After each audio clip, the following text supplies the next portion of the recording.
E aí, cara, beleza? Tudo bem?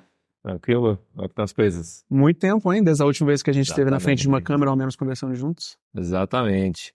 Boas, pessoal. Olha só, tô aqui com o Caio Graco, amigo aí desde que chegou em Portugal e Desde antes, antes. desde Desde antes, antes. A gente é né? praticamente amigo de infância. A nossa diferença de idade é quanto que é, cara? Caramba. Será que Você tá é com... pra ser meu avô. Pô, obrigado. Eu tô com 86, você tá com 32? Eu tenho 31 e você tem 40 e... Então, 52, cara. Já tá com Muito 52? respeito, cara. Muito respeito. Putz. 52 anos. Caramba. Na caixa. Nossa. Eu me lembro da última vez que você falou pra mim a sua idade. Você falou que tinha 49, então passou de 49 pra 52 direto, né? Exatamente. Meu Exatamente, Deus. são os 3 ou 4 anos que você tá aqui, né? Pois. Nossa. Exatamente. Nosso tempo voa, hein? Cara, ainda vamos falar sobre isso hoje, porque é o seguinte, pessoal. O Caio, pra quem não sabe, nós já fizemos aqui uns vídeos no começo, quando você chegou aqui depois de um ano, não foi? Yeah. Eu até vou pôr aqui embaixo o link dos vídeos, quem quiser dar uma revisada no que ele falou, pode ser que haja coisas que você fale agora diferente. Uhum. É sempre legal vocês darem uma revisada, tá?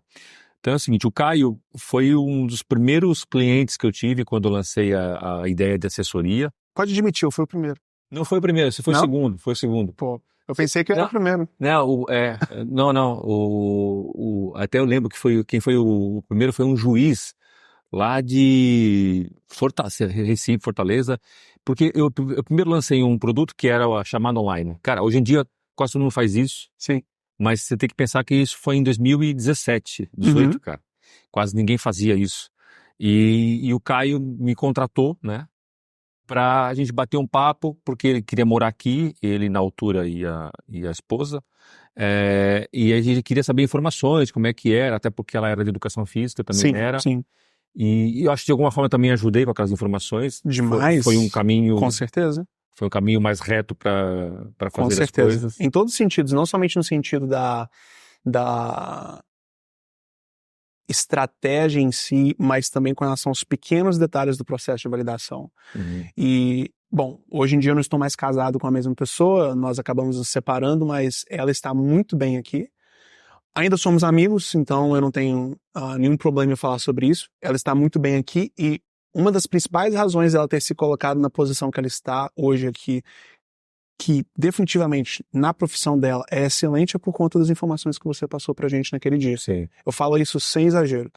Então, Sim, porque foi um passo a passo, né? claro, com Até certeza. porque naquela época, hoje em dia, tem muito mais informação disponível, tem muito mais pessoas que já chegaram, que fizeram até blogs e com informações. Não havia nada, era realmente um matagal, né, cara? E vídeos seus. Você já Exatamente. tinha alguns vídeos falando sobre tinha, isso. exatamente. Yeah. E aí, o que aconteceu? Aí eu prestei pelo serviço, depois a gente ficou sem falar um tempo, e depois ele veio pra cá.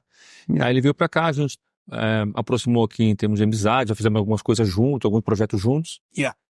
Mas o que é bacana hoje, a gente dá uma revisada no que aconteceu com o Caio, desde que ele chegou. Como eu falei, tem os vídeos aqui embaixo para você ver o que ele falou, pode ser que mude. E o que está acontecendo agora, né, cara? Então, assim, a pergunta que eu tenho que fazer sempre logo no começo, que é, aquela visão que você tinha, são 3 visões, eu acho. A visão que você tinha quando estava no Brasil, a visão depois de 1 ano, e a visão agora com 4 anos. O que mudou ou não mudou? Como é que você enxerga isso? Então a visão de antes, a visão de quando chega e depois agora. E agora, 4 anos Né? depois, né? Pois De bem. várias lutas que você teve aqui, Aham. coisa pra caçante. O que eu posso te dizer é que todas essas diferentes visões que eu tenho, elas estavam muito mais relacionadas com relação à minha vida pessoal e como eu me sentia e me via e me vejo por dentro, do que qualquer realidade externa de Portugal. Então, por exemplo, antes, o que eu imaginava que aconteceria?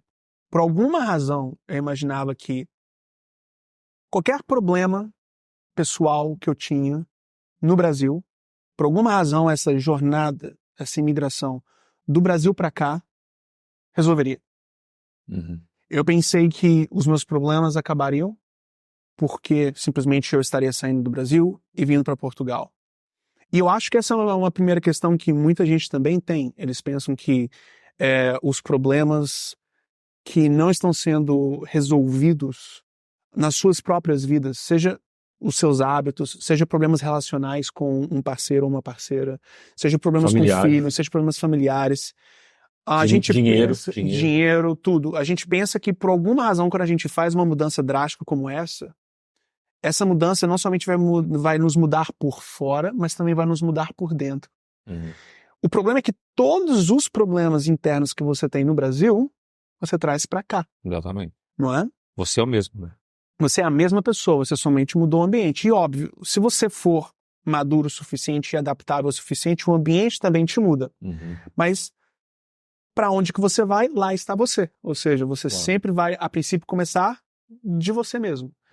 E por conta disso, o que eu posso te dizer é que o que eu via antes, mesmo que sem perceber, é que Portugal seria uma salvação para todas essas questões internas que eu lidava, mesmo que inconscientemente no Brasil. Mas definitivamente esse não foi o caso. Mas não porque Portugal não entregou o que eu esperava que Portugal... O que você precisava. Entregaria. Portugal entregou e mais. Então, eu não tenho absolutamente nada mal mesmo para falar de Portugal depois desse tempo aqui, mas eu vou entrar mais a fundo sobre isso quando chegar na visão de como que eu tô agora, não é? Qual que é a minha visão agora de Portugal. Mas então a minha visão antes era essa visão imatura, inexperiente, pensando que por alguma razão essa mudança drástica mudaria certas situações internas minhas, o que não mudou. E aí, esta era a visão que eu tinha. Agora, a visão que eu tinha mais ou menos quando eu cheguei, um ano depois, recém-chegado. A visão que eu tinha era uma visão de que, de fato, eu conseguiria ter a integração e a capacidade de adaptação acontecendo de uma forma totalmente plena e lisa, porque a vontade de sair do Brasil sempre foi muito forte em mim. Mas naquele ponto eu já percebia que, por mais que eu estava feliz, não tinha me arrependido de ter vindo. O processo de adaptação era um pouco mais gradual do que eu esperado. Não era tão imediato, independente do quanto que eu desejasse. E foi aí certos momentos de mudanças de paradigma, certos momentos em que certos processos começaram, que desencadearam várias mudanças na minha vida. Dentre elas, questões envolvendo meu relacionamento. Eu já mencionei aqui que eu vim casado com uma pessoa, com uma mulher, mas que depois nós não estamos mais juntos. Mas, mais uma vez, todas essas questões internas nossas. Mas então, na minha altura de um ano, eu pensei que meu processo de adaptação seria mais liso, mas qualquer pessoa que tem um mínimo de experiência com a saída do Brasil, definitivamente sabe que não é tão rápido assim as coisas, não é? Você tem que respeitar o processo.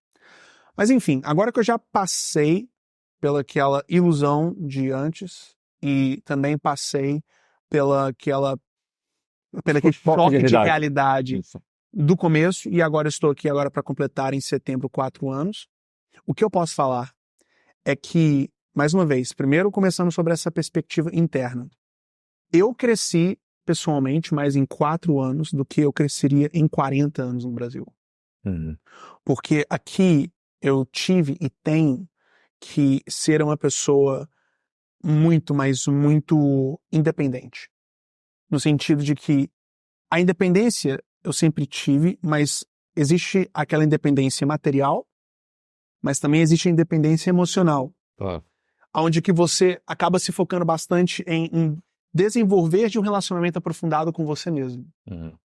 E agora, o que eu posso dizer é que, de fato, eu estou, mesmo com os meus altos e baixos, em um nível de desenvolvimento pessoal, exatamente por conta da minha vida aqui para Portugal, que eu nunca estaria se eu tivesse ficado no Brasil. E isto, pode parecer que eu estou exagerando, mas não. Eu não trocaria isso por nada. Portugal, não me arrependi de vir aqui de forma nenhuma, primeiramente, porque todas as mudanças, mesmo mudanças que começaram de uma forma que não foi tão boa e gostosa, foram mudanças que vieram para o meu próprio crescimento pessoal de um nível muito, muito forte. E, igualmente, no que diz respeito agora também às questões externas que Portugal oferece, tudo foi confirmado. A questão de uma qualidade de vida muito melhor e uma qualidade de vida principalmente vinda por conta de uma cultura que, por mais que eu precisei de ter uma adaptação mais longa do que o necessário para me adaptar a ela, eu, desde o princípio, ao nível emocional, senti que eu estava mais em casa aqui, até mesmo do que eu estava no Brasil. Uhum.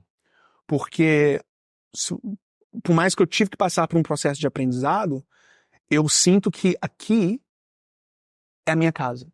Aqui é a minha casa a um nível cultural, aqui é a minha casa a um nível de como que se vive. E porque atenção que você não voltou ao Brasil ainda. Pois, então, eu Cara, estou quando aqui. você voltar, o choque é muito maior. Eu tô aqui há quase 4 anos Você e não foi ao Brasil não ainda. voltei ainda pro Brasil. O que eu E talvez eu volte este ano para ver meus pais, porque eles já estão cobrando muito. Sim. Mas Eles já vieram aqui te ver, né? eles vieram aqui me ver, mas eles realmente estão insistindo para eu também ir lá para ver Claro. outros familiares. É importante ir. Yeah. O que eu senti a primeira vez que eu fui, eu achava que eu fosse chegar em casa. Cara, foi o vazio. Foi do tipo, minha casa não é aqui no Brasil mais, minha casa é lá. E eu acho que você vai sentir isso. Mas depois, não fazer um vídeo, quando você for, a gente faz um vídeo Sim, na volta. para ver se confirma ou não. Sim. Mas só deixar aqui um ponto importante do que ele está falando. Primeiro, ontem eu vi uma frase, até pus aqui no canal, que fala um pouquinho sobre isso. Ontem conheci um cara, o Gustavo, ele falou uma frase, cara, que eu achei aquilo espetacular. Porque você sempre conhece algum brasileiro ou algum estrangeiro, pergunta assim, por que Portugal? Sempre, eu adoro fazer essa pergunta, porque as pessoas depois começam a explicar. E ele falou uma frase logo de cara que eu achei assim, tal. E é o título de um vídeo meu. Eu coloquei, ele falou assim, porque eu precisava mudar de problemas. Isso é tão perfeito. Cara, eu achei aquela frase. Sim. É que Eu precisava de mudar de problema. uma coisa assim, ele não pensou no que ele falou logo de cara assim, ele falou, ó, eu precisava mudar de problemas.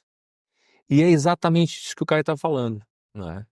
Porque no fundo, ele idealizava uma perfeição aqui, e no fundo não, no fundo você vai ver que você vai mudar de problemas. Yeah. Aqui, provavelmente você vai encontrar uns melhores. É isso que eu ia falar. Os problemas aqui existem, mas definitivamente eu sinto que são problemas melhores. E olha, eu passei por poucas e boas aqui. Exatamente. Não foi um processo que foi fácil para minha integração e para meu próprio crescimento pessoal que eu já descrevi. Envolveu o divórcio, envolveu várias questões que foram e ainda têm os seus desafios para serem administrados. Mas o que eu posso te dizer é que em nenhum momento, nem por um segundo, passou pela minha cabeça a ideia de que o culpado, mesmo que indiretamente por qualquer coisa que eu esteja sentindo, é Portugal. Em nenhum momento passou pela minha cabeça voltar para o Brasil, em nenhum momento me passou pela cabeça que eu fiz uma escolha errada de ter vindo para cá. Entende? Todas as questões que aconteceram negativas ou positivas até agora no meu processo de imigração foram internas.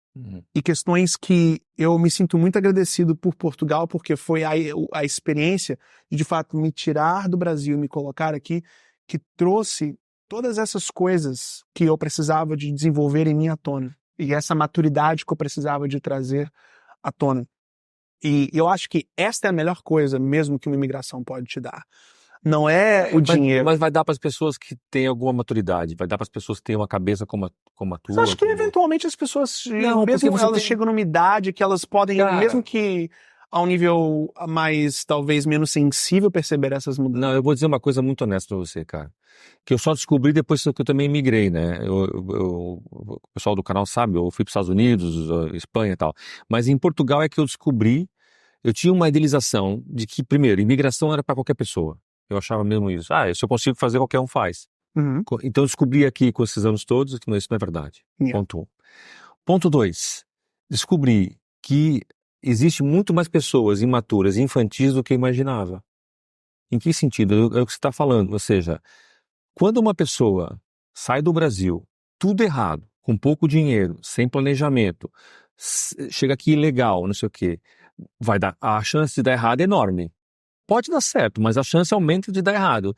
E quando dá errado, a pessoa começa a pôr a culpa em Portugal, eu creio que essa pessoa é uma pessoa infantil. Porque ela não está enxergando que a culpa foi dela, não do país. O país está aqui. A coisa tá andando. Se você vier ou não, se você for embora, Não cara, faz é mais diferença um. nenhuma. Nenhuma. Portugal tá no seu caminho. Você é tipo um trem. Você vai entrar, você não tem bilhete direito, o cara empurra pra fora. Então, não muda nada, tá? O país não muda. Só que você é que também não mudou. O que eu acho que o Caio tá dizendo é o processo de imigração transformou Como um completamente. catalisador de desenvolvimento pessoal. Exatamente. Agora, uma coisa importante, E eu não trocaria isso por nada. porque existe sempre aquela ideia que eu acho que também tem que se mudar. As pessoas também pensam que todo brasileiro que chega aqui chega quebrado, chega sem trabalho, não sei o quê. O Caio tem uma história bacana também, que um dia a gente pode contar melhor também, e depois ele fala. Ele tem uma escola de inglês online, 100% online, que ele criou ele do zero e ele vive desse trabalho, não, um dos trabalhos que ele faz já há muitos anos. Com quantos anos você criou o software? Aos 23. Aos 23 anos. A escola ela começou aos 23. Ele é programador, ele próprio criou o software da escola dele, desenvolveu a escola, tem os alunos online numa sala, ele tem vários funcionários que são os professores, ou seja, ele vive do trabalho dele e é isso que também ajudou ele a conseguir. Não rouba empregos aqui de Portugal.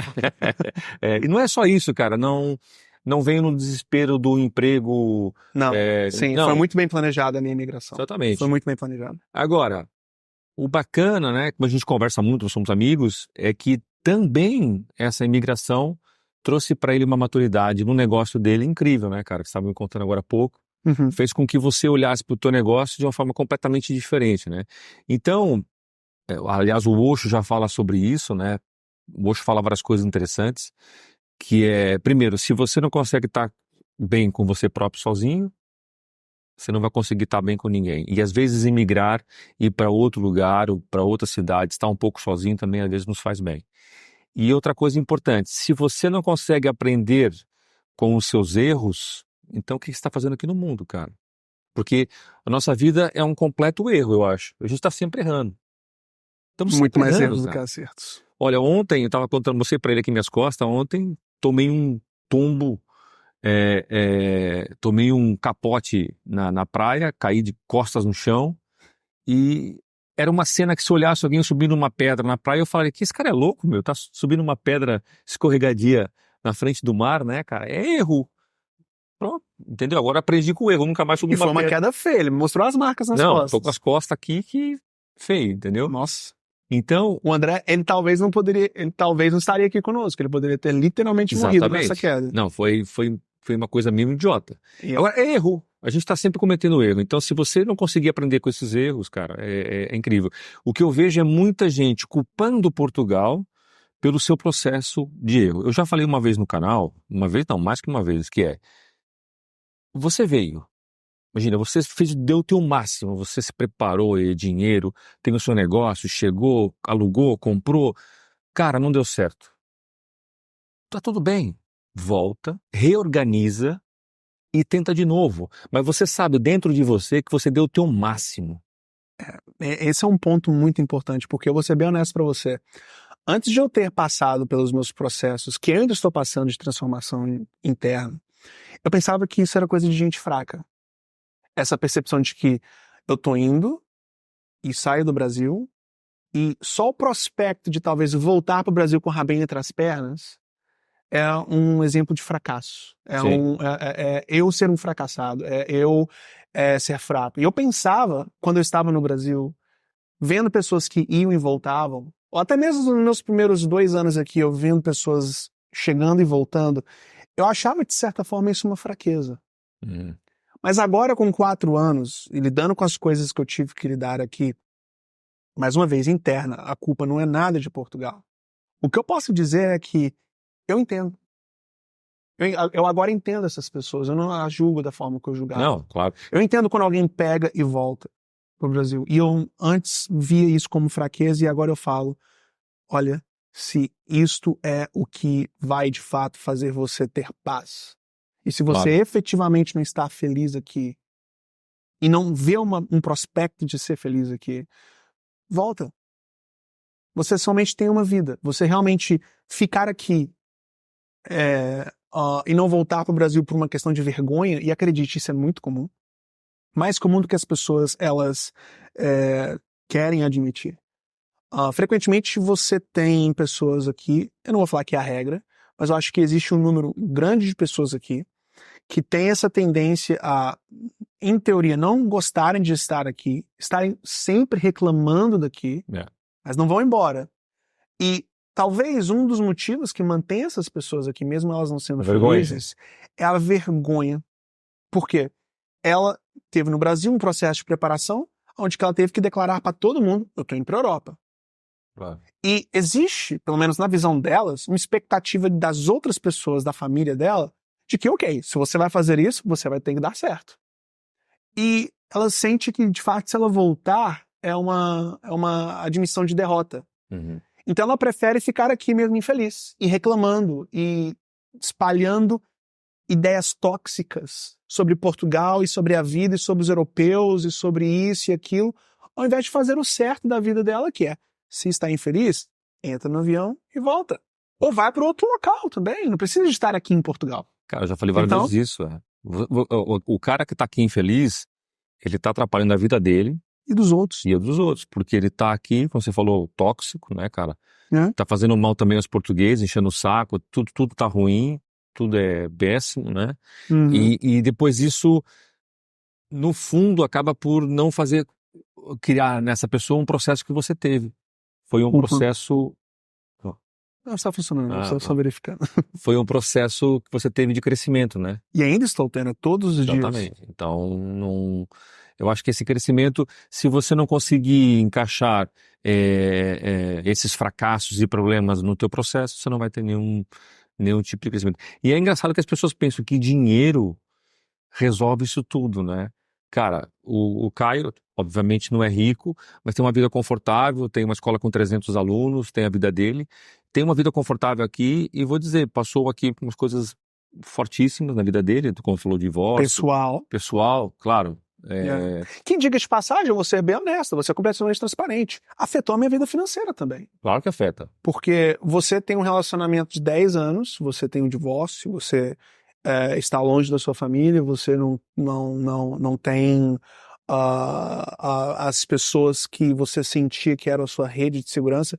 E eu tenho que admitir uma coisa, André, você foi uma das pessoas e ainda é uma das pessoas mais importantes neste meu processo aqui. Garoto. Mesmo. Esse cara, se ele um dia falar pra você que eu sou seu amigo, ele de fato é. Ele não é daquele tipo de brasileiro. Aquariano. Ele não é daquele tipo de brasileiro que chega pra você e fala assim: ah, não, amigo, te amo, etc e tal, não, a gente é brother, tamo junto. Se ele fala pra você, tamo junto, é tamo junto mesmo. Já teve aqui uma ziquezira, só que assim, eu acho que você... Nunca... Ele não, já normal. teve? Não, ziquezira? Nossa, a gente teve aqui uns projetos e tal. Só que eu sou muito direto. Quando eu não gosto de uma coisa, eu cheguei pra ele, cara, você quer... Não, mas isso não tem absolutamente nada a ver com o nosso relacionamento pessoal. Mas amizade... Mas eu acho que a amizade, ela também precisa disso, de frontalidade, entendeu? Transparência, porque a gente teve um projeto junto aqui, que esse não deu certo, estamos com outros na cabeça que pode ser que dê certo, e que se eu não tivesse, você também e eu, tivéssemos frontais um com o outro, provavelmente a gente já não era mais amigo. Por quê? Porque você ia ficar pensando, puta, o André se afastou, né? Que a gente tava contando pra ele aqui de um construtor, que o cara tava super empolgado com o meu trabalho, de repente o cara se afasta e fica no Zap Ghost, né? Que você fala com o cara não responde. Isso é horrível. Mas vale chegar pra pessoa e falar assim, André, aconteceu isso, você falou não sei o quê, não gostei, ou você ouviu falar que você é assim, entendeu? A gente ser frontal. Então, talvez seja uma das coisas que foi bom para nossa amizade também, e como projetos também, essa frontalidade, o que nos faz hoje ainda continuar sendo amigos e temos ideias para continuar eventualmente para um outro projeto. É um projeto que a gente está pensando aqui de um podcast. De verdade. Que a gente já tem há quase meia década falado sobre ele. Exatamente. Né? mas é que tá, as coisas boas têm um momento... Leva tempo, né? Tem um momento para acontecer. Agora, cara, o que é que você, perspectiva assim, não é futuro, né? O que é que você pretende aqui com Portugal agora? Você vai continuar com a tua escola? Eu vou ser bem honesto pra você. E isso eu te falo com absolutamente todo o alívio e bons sentimentos que eu poderia falar isso pra você. Eu não estou pensando no futuro neste momento. Futuro, para mim, sempre foi uma coisa muito tóxica. A minha relação pessoal com o futuro. Eu sei que isso pode parecer completamente louco o que eu tô falando aqui, porque as pessoas, elas não operam dessa forma. E eu definitivamente não operava dessa forma. Eu tô com 31. A minha vida dos meus 18 até os meus 28 foi completamente diferente do que você esperava de alguém entre 18 e 28 viver. E uma das razões, e eu não me arrependo, diga de passagem, do que eu fiz, mas sim, houve muito sacrifício mesmo. E muitos sacrifícios, em especial com relação a coisas como minha saúde mental e outras coisas. E uma das coisas que eu sempre buscava fazer no meu processo antes era microgerenciar tudo, dentre as coisas que eu tentava microgerenciar era o futuro. E eu sentia que se eu não estivesse tentando controlar o futuro em todos os âmbitos possíveis, eu teria tudo desmoronando, por alguma razão. E o que eu descobri com a minha experiência aqui em Portugal é que, não, a vida e você e eu e a nossa presença aqui é muito mais resiliente do que a gente imagina. E neste momento eu posso falar para você que eu estou num processo de amadurecimento no qual eu estou trocando a minha relação com o futuro. Eu estou vivendo muito no presente agora. E o que eu estou fazendo agora é fazer as coisas que eu construí voltarem e se tornarem as mais belas possíveis para todos os envolvidos. E o futuro, ele vai se desembrulhar por si mesmo através do valor que eu trago agora. E ele é um reflexo das minhas ações agora no presente. É óbvio que eu tenho uma visão dos nortes que eu quero seguir. Sim, uma certa perspectiva, né? Também, sim, eu tenho nortes. Se a gente não viver uma certa perspectiva também... Eu tenho nortes, claro. Mas esses nortes nem se comparam em importância com eu estando agora no presente, absorvendo Portugal, absorvendo o meu amadurecimento e, na realidade, simplesmente fazendo o que eu construí até aqui ser o mais valioso possível e belo para todo mundo. E eu, pelo menos neste momento, eu tô meio que abrindo mão dessa minha perspectiva de futuro, pelo menos ultra planejado, como eu sempre tive na minha vida. E isso está sendo tão algo que me alivia tanto. Porque eu tinha um peso do mundo sobre as minhas costas. Desnecessariamente. Um peso que não existia. Era eu que colocava.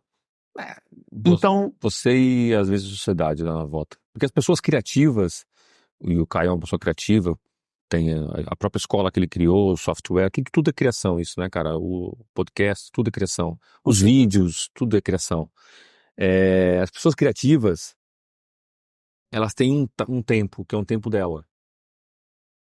E a sociedade, à volta, as pessoas à volta não entendem isso, que não são tão criativos, porque existem pessoas mais criativas, mais matemáticas, mais da razão e tal. E as pessoas que estão à sua volta, dos seus amigos ou parentes que são mais da razão, estão sempre te comunicando, então, mas você vai chegar aonde, né?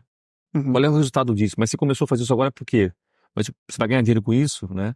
Há sempre essa... Talvez seja isso que você sentia, né? Você se colocava a atenção, mas você não sentia que vinha muito do seu lado, da sua volta. As pessoas à volta poderiam te fazer alguma cobrança, entendeu? Talvez sim. Mas eu sei que, assim, no mínimo 80% dela era eu mesmo que colocava. Você tem um elemento social, e esse elemento social vem muito mais, assim, da mídia, das redes sociais, exatamente, das comparações. De você entrando no Instagram e vendo pessoas tendo experiências que você não tem, você se compara e você fala, nossa, a minha vida é horrível, porque eu não tenho isso. E essa pessoa, que inclusive é muito mais nova do que eu, tem. Mas nós temos vidas de histórias completamente diferentes. Não é? Cara, tem uma coisa muito louca. Eu não posso me comparar, a gente não pode ter essas comparações crônicas. Então, agora só fechando sobre essa questão do meu futuro em particular, o que eu sei é, eu continuo aqui. Okay. A resposta para minha vida, independente de qualquer problema, é mais Europa, não menos. Certo. Isso eu sei. Eu não sei, talvez, exatamente ainda de uma forma muito precisa o que eu vou fazer, e sinceramente eu falo isso com orgulho. Porque Isso me dá um alívio tremendo.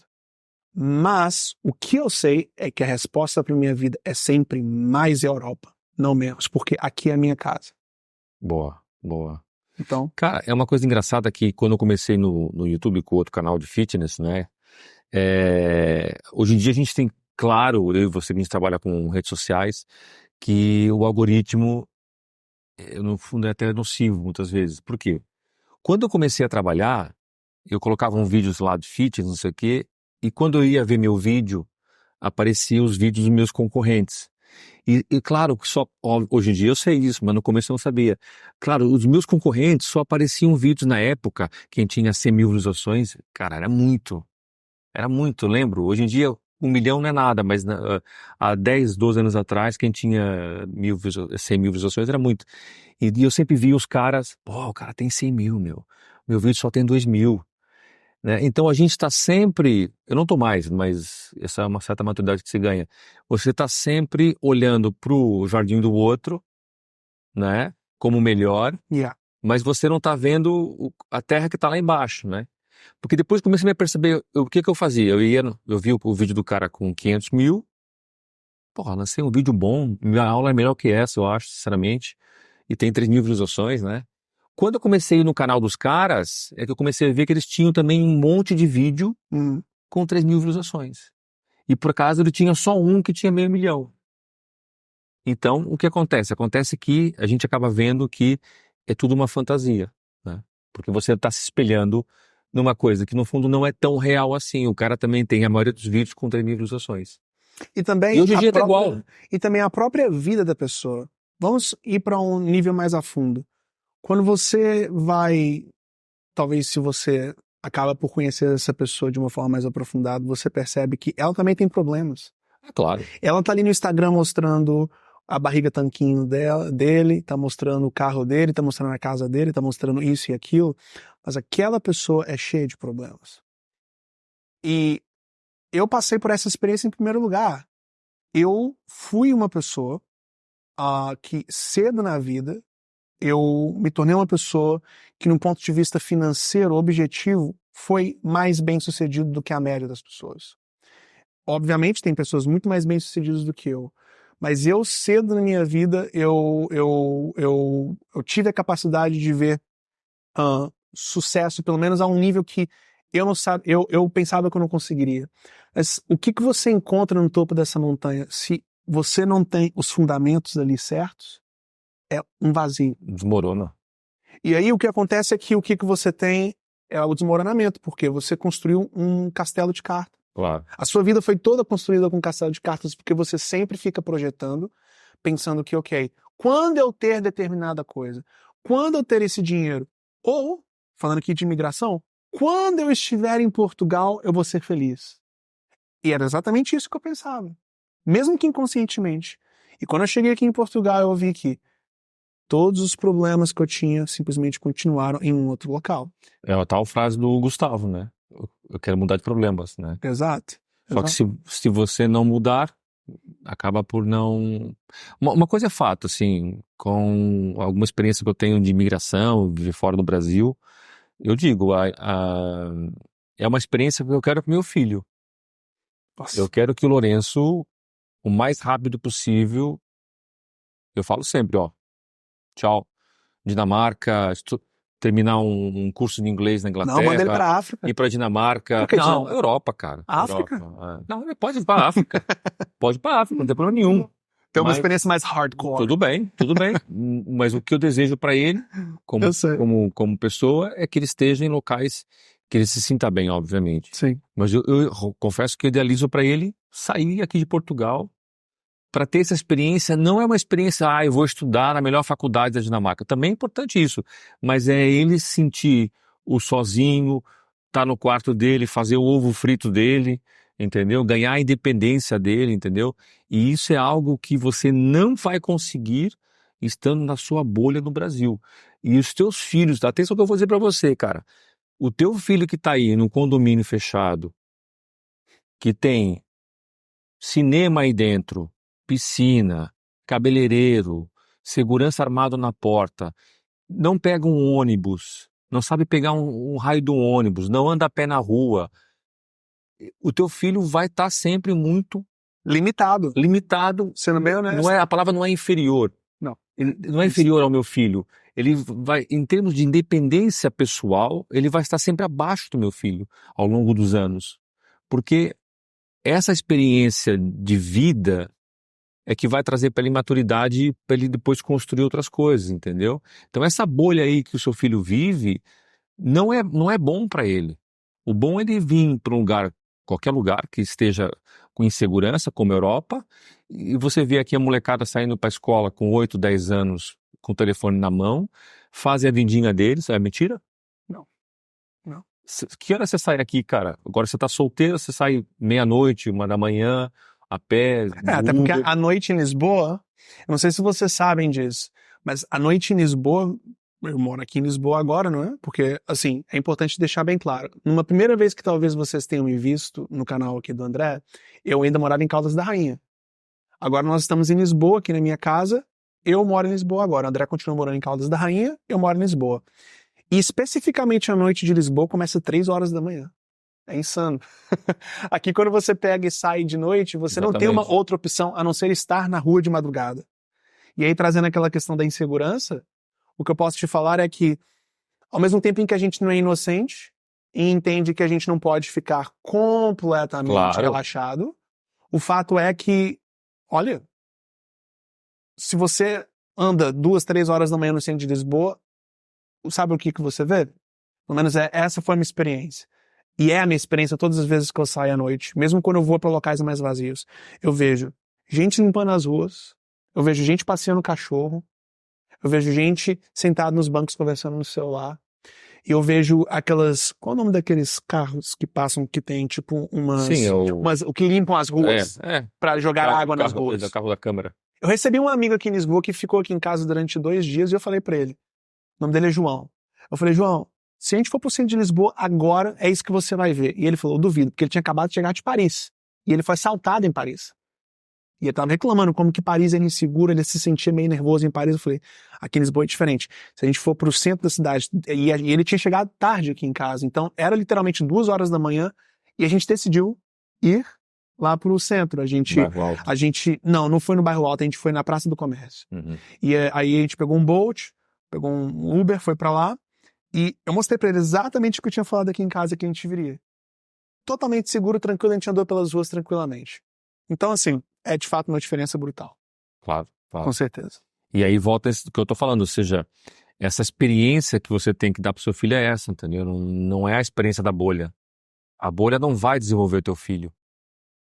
Entendeu? A bolha vai. E agora, atenção, que o mundo já mudou tanto que na minha época, tô com 52, o sonho dos meus pais, de alguma forma, meu pai e minha mãe nunca foram assim, muito pesados com isso, mas eles falavam, o sonho era, o André ir para a melhor faculdade do Brasil, e fazer o melhor curso do Brasil, etc.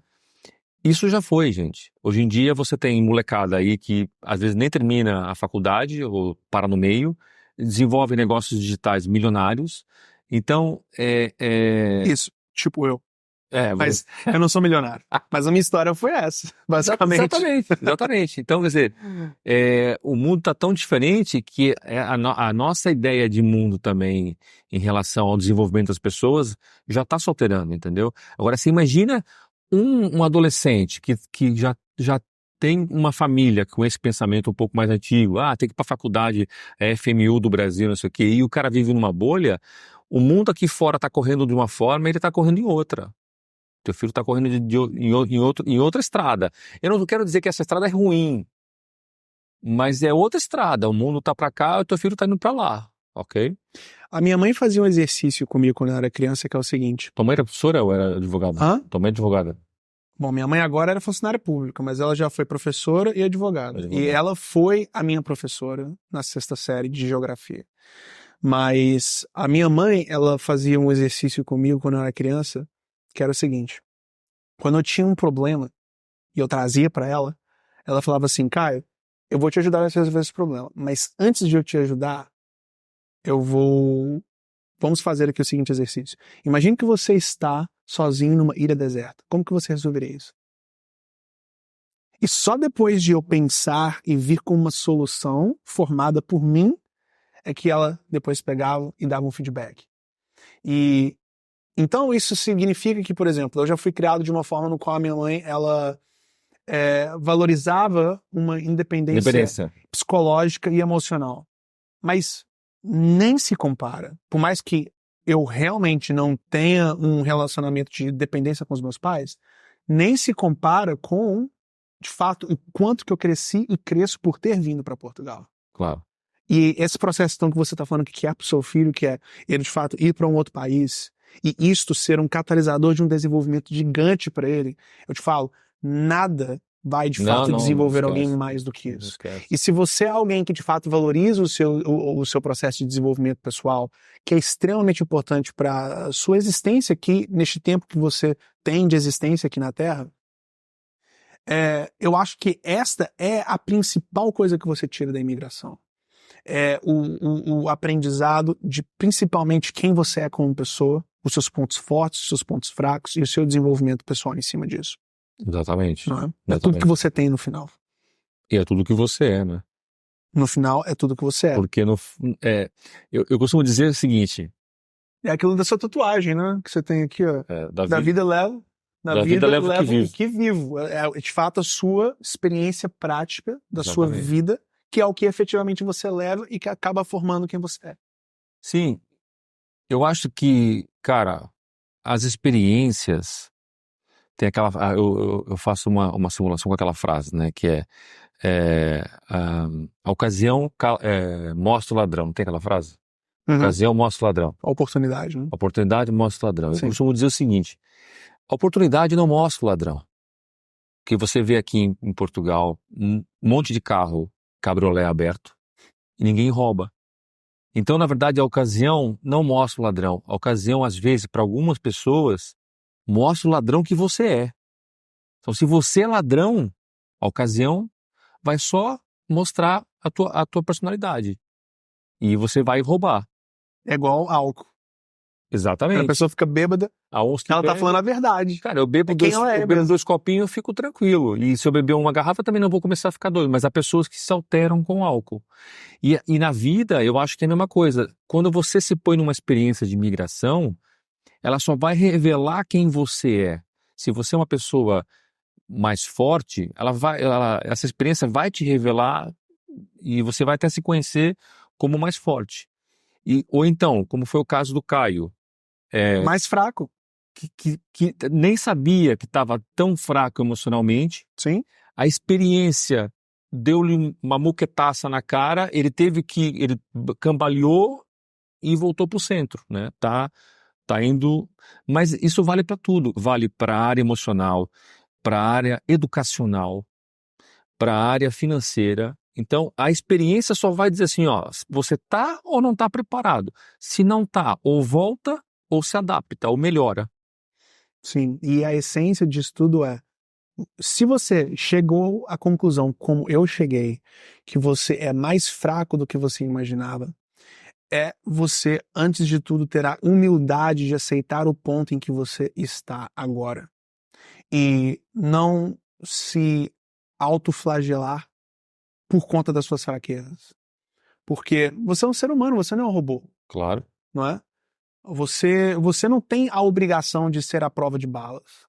Você tem a obrigação de, a partir do momento em que você entende as suas fraquezas, por conta da pressão real da vida, pegar e, de fato, desenvolver seus pontos fracos, sem ego, ou pelo menos com menos ego possível. Uau. Agora, se você chega à conclusão que, sim, eu acabo por me descobrir mais fraco do que eu imaginava que eu era, tá tudo bem. Tá tudo bem. Tá tudo bem desde que você procure ajuda. Sim, e melhore, né? Claro. Ou nem se você não também tem ajuda, é o processo de você buscar, de fato, aprender com as suas fraquezas e desenvolver em si e fechar os seus gaps. Mas pode seguir no seu ritmo. Pode ser sem pressão. Um dia de cada vez. Portanto, que você esteja na realidade indo na direção correta, as coisas vão se resolvendo. Não é? Mas tudo passa pela humildade. Não é? De você aceitar o ponto que você está. E quando as pessoas elas têm uma pressão inicial que a imigração traz, o que às vezes faz elas também desistirem do processo e voltar, é talvez uma falta de humildade também. Uhum. Que é, ok, eu estou tendo a pressão da imigração mostrando para mim lacunas que eu imaginava que eu não tinha. E eu não consigo aceitar isso. Eu não consigo aceitar que eu não sou tão forte quanto eu imaginava que eu era. Uhum. Não é? Sim. E quando você, na realidade, aceita e se torna presente e fala, ok, eu vou trabalhar com o que eu tenho e vou construir em cima, tentando controlar o máximo possível o meu ego, você, na realidade, descobre que aí sim você cria aquela resistência que você buscava. De alguma forma, eu sempre vivi muito assim, cara. Sim, você parece ser uma pessoa você parece ser uma pessoa daquelas que é flexível. É como se fosse uma espécie de, sabe aquelas coisas de aço, aquelas folhas de aço, em vez Sim. de elas serem totalmente rígidas, se fossem rígidas, se bate, elas racham, elas partem. As folhas, elas tortam, criando flexibilidade. Sim. E é essa adaptabilidade que passa por flexibilidade que é Sim. o mais importante para você ter no seu processo de imigração. E aceitar o processo. Aceitar. Aceitar é a base de tudo. A não resistência. Mas é muito louco porque ainda hoje, de alguma forma, eu já mostrei para algumas pessoas que eu consigo fazer algumas coisas, principalmente na rede social, e mesmo quando eu lanço um projeto novo, ainda há muita poeira à volta, do tipo, mas pra quê? Como assim? Mas, tipo, você falando as pessoas? as pessoas à volta. Questionando. Mas por quê? Mas isso vai trazer algum rendimento, não sei o quê. Então, são essas pressões que você tem que saber também, como você falou, né? Ser maleável. Maleável, ok, ouve, né? Você tá preparando para vir para Portugal, imagina, você comenta com a tua família, vou morar em Portugal, não sei o que e tal, mas você é louco, lá você vai pagar todo o dinheiro, você não vai ter dinheiro, é difícil, você vai estar longe dos seus pais, você faz isso aqui. Não, você ouve e você vai absorvendo aquilo que te interessa. Sim. E você vai absorvendo aquilo que te interessa, de pessoas que te interessam, de pessoas que querem teu bem, que vai ter muita gente por inveja, por falta de coragem, vai dizer que o covarde é você, que está desistindo do Brasil. Isso é muito louco. Você acha? Acho não, tenho certeza. Eu nunca Aliás, conectei. cara, eu vejo nos comentários do meu canal, quando eu faço um vídeo que eu faço alguma comparação entre Brasil e Portugal, vão lá pessoas dizer que o covarde sou eu que larguei o Brasil, que abandonei o Brasil. Tem lá no canal, vai lá ver, cara, os comentários. Você é um vagabundo que deixou o Brasil assim, assim, assim, não lutou pelo Brasil. Cara, há lutas que já estão perdidas. Desculpa dizer isso. Ou pelo menos lutas que você não Eu não quero traz pra lutar. si. E eu não quero mais lutar essa luta. Exato. Eu não sei. Eu acredito que o Brasil, se começasse a melhorar hoje, amanhã, são 50 anos no mínimo. Imagina, mas começa a melhorar a sério. Tivesse mesmo uma mudança. É um processo de várias gerações. Várias gerações, Sim. né? Eu não tenho tempo para isso, cara. Não Eu tenho é um 50 governo que vai anos. fazer. Eu tenho 50 anos. É. Entendeu? Eu acho que a minha visão é mais fácil você ganhar na loteria do que você com o teu voto mudar o Brasil. O que eu acho que o que você não pode ser é hipócrita. Exatamente. E quando eu falo hipocrisia em termos de ficar ou não no Brasil, é no seguinte, por exemplo, né, o que eu tinha era duas escolhas. Ou eu saio do Brasil, ou eu me envolvo com política para tentar fazer alguma coisa, porque eu não suporto em mim e em outras pessoas o que é a regra no Brasil, que é ficar em cima do muro só reclamando. Uhum. Entende? Então, se você é alguém que somente fica em cima do muro reclamando, falando, isso tá ruim, isso tá ruim, isso tá ruim, mas não faz nada, esse é o tipo de situação que eu não gosto. Se tá realmente tudo ruim, e se você sente um chamado, uma revolta por ação, você tem duas escolhas. Ou você de fato se envolve com política para tentar fazer alguma coisa, ou você pega e vai embora. Eu escolhi ir embora. Eu também. Entende? O que eu não poderia ficar era no Brasil reclamando. Entende? Cara, Então, e olha que o meu Brasil era muito diferente do teu, cara. Você acha melhor ou pior? Não, eu nem tive tanto motivo para sair do Brasil como você, da tua geração, teve. A minha geração foi uma geração que viveu um Brasil ainda um pouquinho bom. Não tinha tanta violência, tinha alguma pobreza, já tinha alguma pobreza, mas não tinha tanta miséria. Uhum. O Brasil não tinha. Cara, hoje em dia, Você sabe, são 14 milhões de miseráveis no Brasil. Um país Só isso? miseráveis, Então, não é só... pobre. Ah, ok. São 14 milhões de... É gente abaixo da linha da pobreza, né? Exatamente, atenção. Miséria, miséria, miséria. Água potável, doenças que não têm água potável, etc. Uhum. e tal. E como é que é possível? O 10º maior potência do mundo. O Brasil Nona. agora esse ano subiu, Nona. da 10ª para 9ª. Uau! Que incrível! E aí? É uma coisa que eu acho, por exemplo, os Estados Unidos é a primeira potência do mundo, mas também tem muita miséria lá, né? Ok, tudo bem, isso é ser rico? Será que isso é riqueza? Eu não estou falando de socialismo, pessoal, atenção, vai vir aqui já o maluco falar de Bolsonaro e Lula, pelo amor de Deus, não é entregar dinheiro para ninguém, não. Por que há tanta miséria, não é? E eu não queria compactuar com isso. E então, na minha visão, o Brasil da sua geração já é um Brasil que justificava as pessoas saírem, entendeu? O que eu quero dizer? O meu nem era tanto. Meu Brasil ainda estava rolando, ainda estava as coisas acontecendo e tal. Sim. Pós-Sarney, aquela coisa toda da democracia. E agora, essa geração agora, dos 20 anos, cara, eles têm que sair mesmo. Desculpa dizer, tem que sair. Cara, minha irmã mora em Santos, ela disse que ela não consegue sair à rua.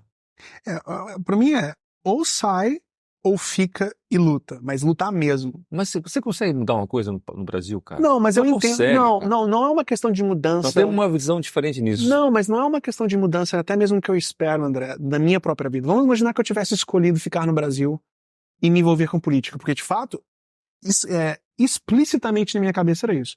Ou eu de fato vou pra política, ou eu vou embora. Eu não vou ficar aqui sendo um brasileiro que fica reclamando. Mesmo se eu fosse pro outro caminho, que é o caminho de, ok, deixa eu ir pra política e tentar fazer alguma coisa, eu sabia que eu saberia que não era uma questão que eu conseguiria ter resolvida e finalizada na minha própria vida. Entende?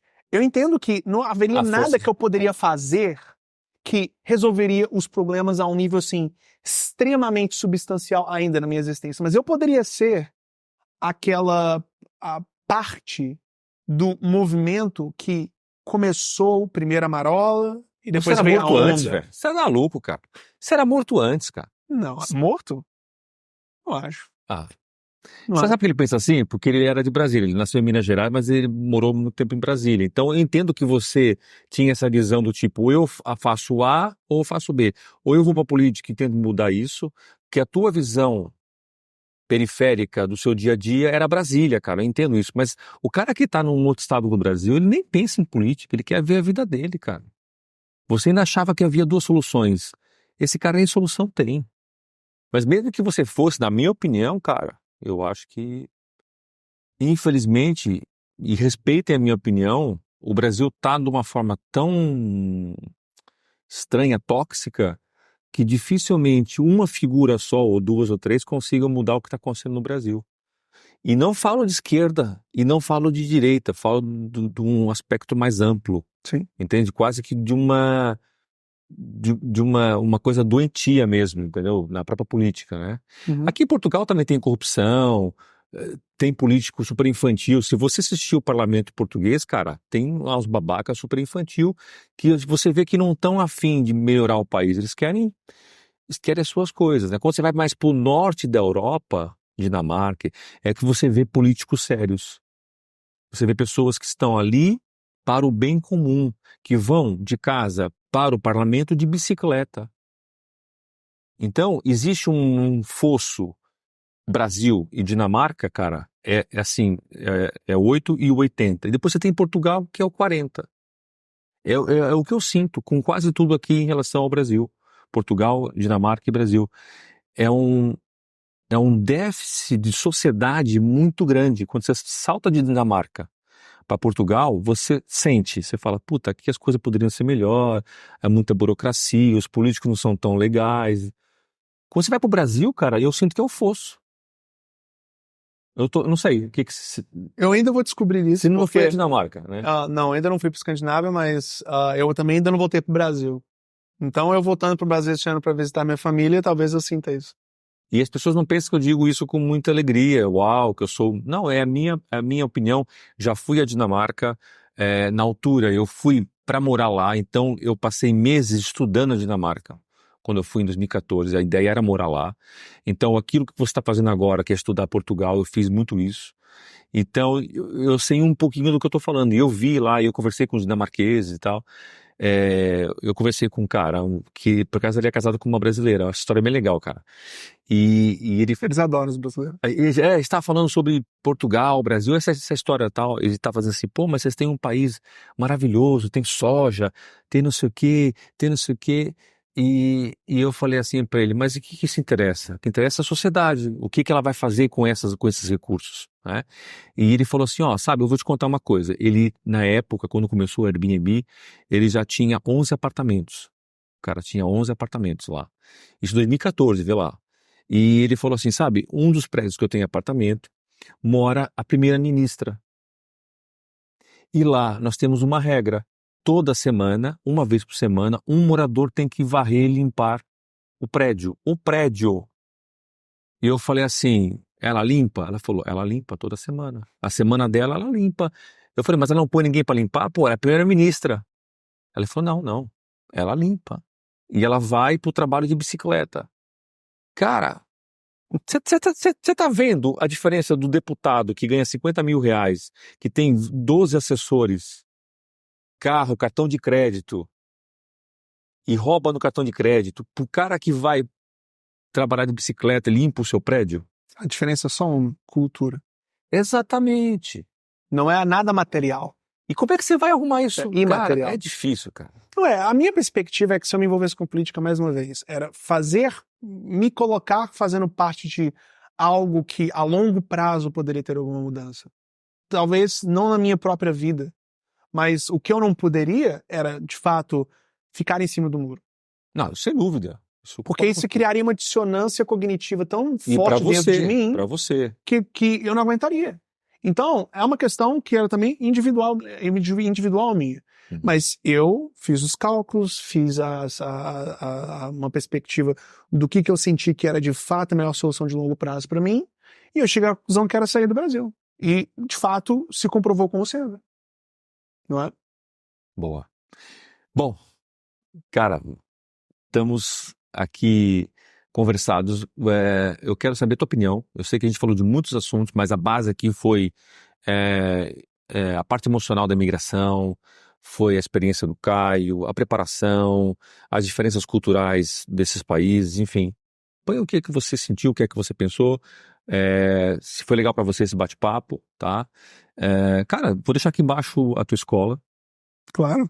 entendeu? Sim. Você está se preparando aí. Tá aqui embaixo o link da escola do Caio também para você conhecer. E, cara, valeu. Obrigado. Bate-papo pela amizade também. Claro, com certeza. Tamo junto aí. Pessoal, um abraço. Valeu, obrigado. Abraço. Tchau, tchau.